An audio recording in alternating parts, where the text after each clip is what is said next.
kami dari kelompok 2 dengan anggota terdiri dari saya, Swandi, Alex, Kelvin Gary, dan Steven Tan akan membuat sebuah video presentasi mengenai berita perekonomian Indonesia pasca pandemi COVID-19.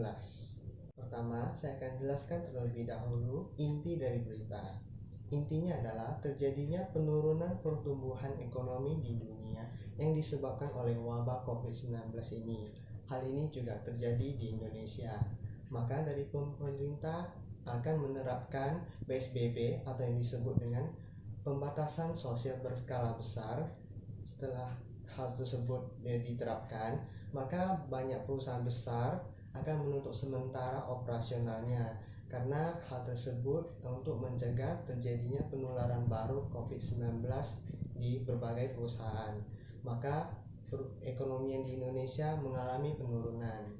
Selanjutnya dapat disusun dengan adanya stimulus fiskal disertai dengan realokasi anggaran, perlindungan sosial, dan pemulihan ekonomi.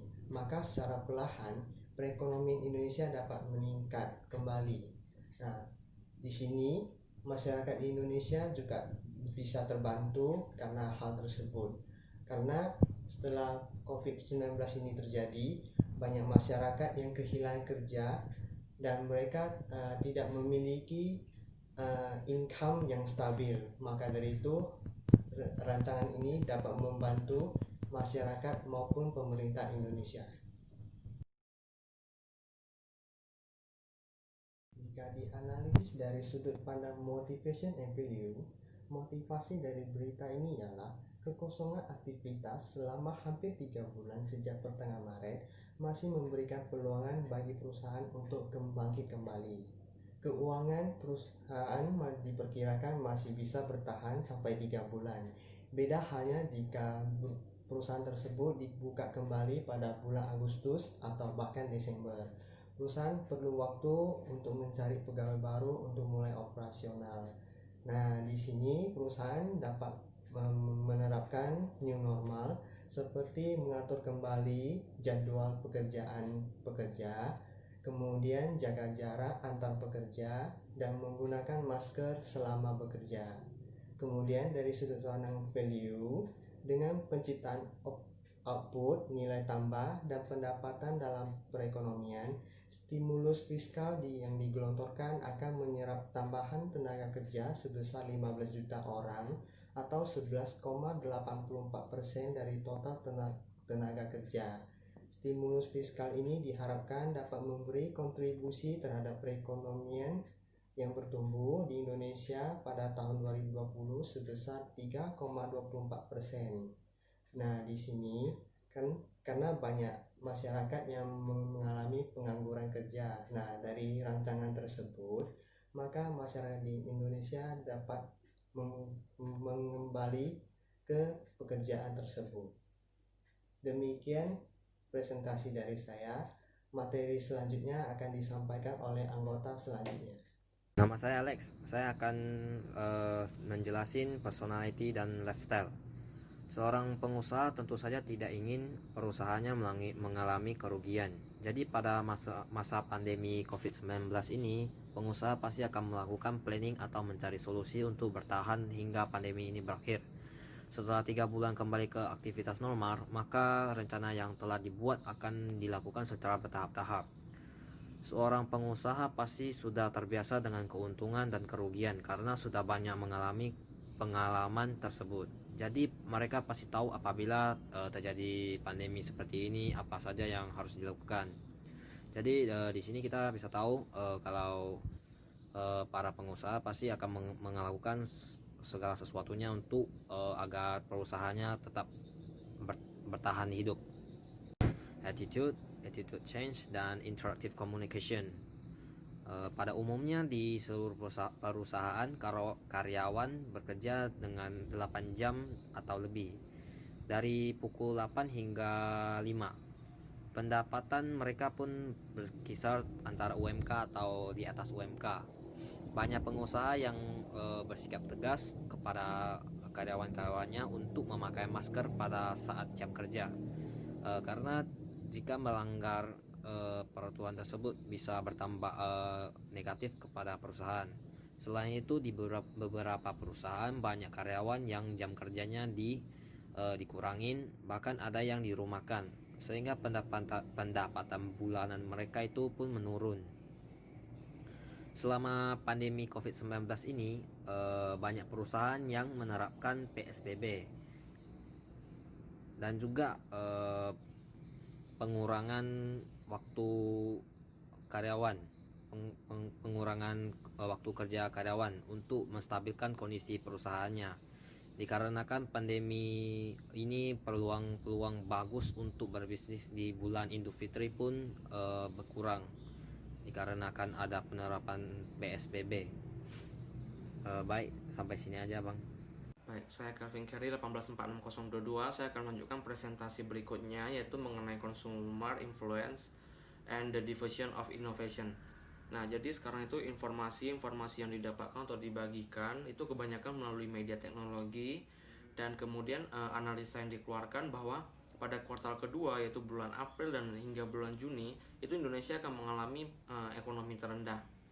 Kemudian suatu inovasi yang dikeluarkan yaitu bernama stimulus fiskal yang berupa pembebasan pajak hotel dan restoran dan diskon tiket penerbangan. Ini ternyata tidak berdampak pada semua masyarakat atau tidak memberikan efek pada semua masyarakat.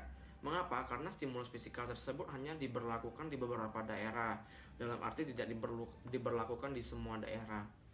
Kemudian stimulus fiskal yang kedua yaitu berupa realokasi anggaran untuk kesehatan dan perlindungan sosial serta pemulihan ekonomi. Stimulus fiskal tersebut baru berdampak pada konsumen, karena banyak konsumen yang terkena dari dampak negatif atau terkena dampak dari COVID-19 tersebut. Jadi otomatis stimulus tersebut saya memberikan dampak dan meringankan beban-beban dari konsumen yang terkena dampak COVID-19 tersebut. Kemudian pada akhir dari kuartal kedua ini atau akhir dari bulan Juni ini, diharapkan para pengusaha itu dapat mulai beraktivitas atau beroperasi kembali. Nah, jadi pada saat mereka itu beraktivitas atau beroperasi kembali, itu ada dua sisinya. Yang pertama kita bisa lihat sisi positif dan sisi negatif. Sisi positifnya apa? Sisi positifnya itu saat beroperasi tentunya perekonomian itu dapat meningkat, walaupun hanya perlahan-perlahan atau sedikit-sedikit. Kemudian kalau sisi negatifnya itu, konsumen itu harus mulai kembali mengadaptasi dengan situasi sekarang ini, atau harus mulai membiasakan dengan situasi yang baru ini. Setelah itu, yang dari sisi negatif lainnya juga ditakutkan dapat menyebarluaskan virus corona tersebut, diakibatkan lalai dalam mengikuti protokol kesehatan. Nah, kemudian dilanjutkan pada consumer decision making. Nah, saat semua pengusaha atau toko kembali beraktivitas atau mulai beroperasional, itu seorang konsumen ingin memenuhi kebutuhannya itu akan membuat suatu keputusan. Keputusannya apa? Yaitu keputusannya bisa di luar rumah ataupun di dalam rumah. Keputusan di luar rumah itu dapat berupa konsumen meninjau langsung ke dalam lapangan untuk memenuhi keinginannya dari konsumen itu sendiri. Dan kalau di dalam rumah, yaitu konsumen ingin memenuhi keinginannya itu dalam melalui media teknologi, atau misalnya ingin memesan apapun untuk keinginannya itu melalui handphone. Nah, jadi dapat dilihat juga bahwa sumber pertumbuhan ekonomi Indonesia terbesar saat ini tuh ialah pada sektor informasi dan komunikasi, yaitu sebesar 0,53%. Nah, jadi sebelum dibuatnya keputusan itu, seorang konsumen akan mencari informasi di luar rumah, seperti bagaimana sih situasi sekarang, terus informasi apa sih yang di luar. Kemudian setelah mereka dapat informasi, kemudian pastinya mereka mendapatkan masukan, dan setelah itu mereka baru membuat keputusan. Nah, jadi konsumen itu mereka dalam membuat keputusan saat itu ada dua, yaitu bisa di luar ataupun di dalam rumah. Tergantung pada konsumen itu sendiri, karena konsumen tersebut sendirilah yang pilihan dia sendirilah yang mana yang bisa memuaskan dirinya sendiri dalam memenuhi keinginan atau kebutuhannya. Sekian penjelasan dari saya. Nama saya Steven Tan dengan MPM 1846007. Yang berikutnya itu adalah peluang bisnis dalam masa pandemi COVID-19 ini. Untuk yang pertama itu adalah usaha food and beverage, di mana setiap orang itu bisa melakukan bisnis dengan membutuhkan modal yang kecil, tenaga kerja sedikit dan laba yang cukup besar. Salah satu contohnya adalah menjual cemilan ataupun makanan ringan seperti kue ataupun mungkin salad buah dan lain-lain. Kemudian yang kedua itu adalah usaha kebutuhan bahan pokok. Seperti yang kita tahu bahwa komoditas bahan pangan ini mengalami fluktuasi harga, di mana harga bisa naik ataupun harga bisa turun. Jadi beberapa pengusaha itu melakukan menampung beberapa bahan pokok dan kemudian dilepas saat harga itu mengalami kenaikan harga. Kemudian yang ketiga itu adalah usaha jasa atau produk kesehatan. Di masa pandemi ini tidak heran di mana setiap orang tuh mengandalkan produk-produk kesehatan itu sebagai salah satu penghasilan mereka. Contohnya seperti menjual masker ataupun menjual produk-produk kesehatan seperti UC 1000, kemudian untuk seperti bahan sanitizer dan lain-lain. Bisnis yang keempat adalah usaha jasa pendidikan dan pelatihan. Seperti yang kita tahu di masa pandemi COVID-19 ini, ibu-ibu ataupun orang-orang yang di rumah selalu menginginkan hal yang produktif. Nah, salah satunya adalah memasak. Jadi, di masa ini apa yang ingin dicari oleh orang-orang itu adalah tutorial ataupun resep-resep dari Google maupun dari buku-buku masak. Nah, untuk orang yang hobi memasak itu bisa aja menghasilkan seperti resep-resep yang bisa dijual untuk orang-orang awam ataupun masyarakat luar. Kemudian yang terakhir itu adalah bisnis digital, di mana di masa pandemi ini orang-orang bisa menghasilkan karya-karya baru. Contohnya seperti komik-komik ataupun video tutorial yang bisa dijual, kemudian berbagai macam lainnya, ataupun mungkin kita bisa menciptakan sebuah aplikasi baru.